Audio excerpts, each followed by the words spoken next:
Fala, nação! Eu sou Falso 9 e cheguei aqui para inaugurar um novo quadro na Mais Querida. Eu estou falando do Exposed Tático, que vai ser um momento onde a gente vai separar para falar sobre os adversários do Flamengo. E nada melhor do que essa reta final de Brasileirão para a gente começar esse novo quadro e essa nova experiência para vocês. O Fluminense é um rival doméstico que tem, claro, todo o interesse de tirar o título do Flamengo. Mas, mais do que isso, eles têm uma tabela dificílima pela frente e têm suas próprias pretensões. A equipe treinada por Luiz Ubeldia, que tem 11 jogos pelo Fluminense, está com um bom retrospecto, mas agora é que vai enfrentar grandes desafios. Além do Flamengo nessa próxima rodada, o Fluminense vai enfrentar o Palmeiras, depois tem Grêmio, São Paulo, Bahia, vários adversários diretos a ele que tem pretensões de Libertadores.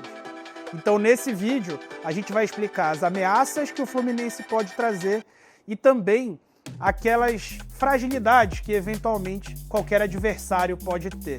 Então, vem aqui comigo, que a gente vai falar sobre tática sem tatiquez. O técnico do Fluminense chegou ao Clube das Laranjeiras no dia 28 de setembro, ou seja, tem pouquíssimo tempo no comando do Fluminense. E ele é o terceiro técnico dessa campanha de Brasileirão. A equipe que começou com o Mano Menezes, teve só uma rodada de Mano Menezes, depois teve Renato Gaúcho, que teve um grande momento até no Campeonato Mundial e tudo mais. Mas é fato que o melhor aproveitamento da equipe até agora tem sido nas mãos do Zubeldia. Além de uma boa pontuação, com 61% de aproveitamento contra 49% na época do Renato Gaúcho, o Zubeldia diminuiu, junto com seus jogadores, o número de contra-ataques que essa equipe sofre.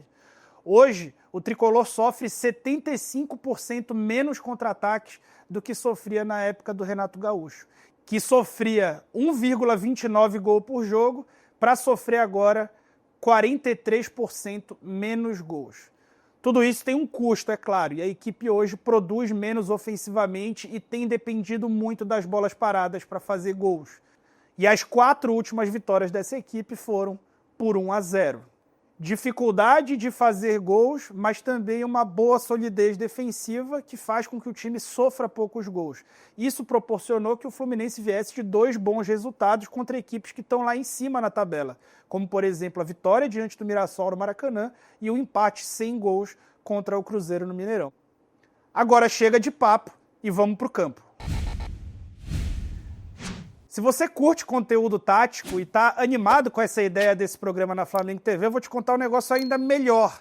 Aqui nesse vídeo é um exposed do Fluminense, então eu vou contar pontos fracos dessa equipe. Se você quer que o Flamengo aproveite os pontos fracos dessa equipe, deixa o like no conteúdo, porque o jogo vai começar logo mais e até esse jogo começar, o máximo de pessoas tem que ter acesso ao conteúdo. Depois que o apito inicial soar, adivinha o que vai acontecer? Isso aqui vai virar só material histórico de consulta e nunca mais ninguém vai assistir, tá? Então, para não abusar de enrolação, vamos analisar esse tricolor. No gol, o Fluminense tem o Fábio, que é o jogador histórico do time e que é o candidato a Neuer eventual, né? A gente já sabe bem como funciona contra o Flamengo. Lateral direito, o Samuel Xavier. E na dupla de zagas tem o Thiago Silva e o Freitas, né, que é um zagueiro canhoto que chegou nessa temporada e está indo super bem. Na lateral esquerda, um velho conhecido da torcida rubro-negra, o René, enquanto a dupla de volantes talvez seja o grande ponto forte dessa equipe. Eu estou falando de Hércules e Martinelli. Os dois se destacaram demais no último Mundial de Clubes, fazendo gols decisivos e tendo uma sequência muito importante. À frente deles, o Acosta, que é um jogador argentino de 1,60 m, é uma espécie de Conca, né, que o Fluminense tenta trazer de novo. Um jogador que é um camisa 10 e que balança muito para os dois lados, é um camisa 10 mais clássico. Nos lados do campo, esse time vai ter o Canóbio e o Serna, e não está muito bem definido qual é o lado do campo que eles vão jogar. Eu vou te explicar mais ou menos qual vai ser o lado, segundo a minha desconfiança já, tá? Fica no vídeo para acompanhar.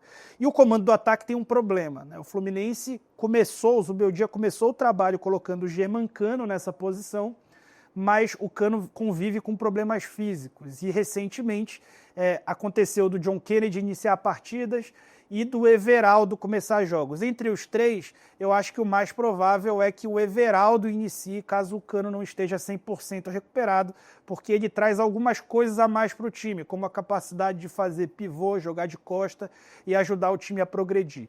Gols mesmo, nenhum dos três tem feito. Falando da produção ofensiva desse time, o Acosta é um meia mais de espaço curto e é um cara que pode puxar contra-ataques para esse time e ligar esses atacantes. É o camisa 10 clássico, como eu falei. E falando dos pontas, eles são muito diferentes entre si. Enquanto o Serna tem muita capacidade de 1 contra 1 e é um jogador agressivo, o Canóbio é uma espécie de ponta atacante volante. É quase um volante que joga no ataque, já chegou até a usar a camisa 9, mas não é um fazedor de gols, pelo contrário, é um jogador extremamente tático e aguerrido. E o lado onde ele deve jogar deve representar bastante dessa intenção do Zubeldia, que pensa no time muito mais defensiva do que ofensivamente. Vamos colocar o Flamengo no campo para ficar mais didático. Colocando o Flamengo no campo, não é segredo para ninguém, e o Felipe fala abertamente nas coletivas, de que o lado direito do Flamengo é um lado em que o lateral progride bastante, enquanto o ponta daquele lado centraliza um pouco mais como meia e uma dupla de atacantes fica um pouco mais colocada ali. Do lado esquerdo, o ponta fica mais guardando a posição, enquanto os volantes avançam. E aí forma-se uma trinca muitas vezes, né, quando o time está mais avançado, com o lateral esquerdo e os dois zagueiros para construir. Nesse contexto, o Canóbio deve ser utilizado quase para ser uma sombra de quem for o lateral direito do Flamengo. E na hora em que isso acontecer, possivelmente ele vai acompanhar até o final, fazendo uma espécie de linha de 5. Então o Canóbio recuando muito mais do que o Serna, que deve ser um dos jogadores que vai puxar contra-ataque junto com o Acosta e o Everaldo. E um outro espaço que o Flamengo pode aproveitar é o fato dos dois volantes do Fluminense quererem sempre encaixar a marcação, especialmente na saída de bola, quererem sempre encaixar a marcação nos jogadores que recebem essa bola de costas. Então o Flamengo tem dois volantes que ficam à frente desses três muitas vezes, e os volantes do Fluminense vão querer encaixar neles. O Cruzeiro aproveitou muito, usando o Matheus Pereira para flutuar nas costas desses volantes. E a maioria dos gols que o Fluminense tem sofrido é de fora da área, exatamente desse setor, onde o Ryan deu 2 chutes, por exemplo, e construiu a vitória do Vasco por 2-0, e outros times, como o Ceará, com Pedro Raul, também aproveitou muito bem. E esse, para mim, esse espaço de circulação para um jogador de meio de campo flutuar atrás desses dois volantes, mudando a forma como eles vão correr, fazendo muitas vezes eles entrarem dentro da área e abrindo esse espaço na frente da área, pode ser o grande segredo para vencer essa partida. O Flamengo, que é a equipe que mais tem feito gols de fora da área, muito por conta da efetividade que tem em alguns jogadores. Eu, por exemplo, tenho a minha preferência para esse jogo, que é o Luiz Araújo, que vem de um gol lindo, né? O arco cinematográfico que ele fez contra o Sport e que pode repetir nesse jogo. Contexto tem, e a gente deve ver isso no Maracanã. Aliás, faz o teu comentário aí sobre quem você acha que vai ser o herói dessa partida e também comenta aí se você curtiu esse conteúdo, tá? E não esquece de deixar o like para que eu possa voltar aqui e expor completamente os nossos adversários nos próximos desafios, tá bom? Valeu!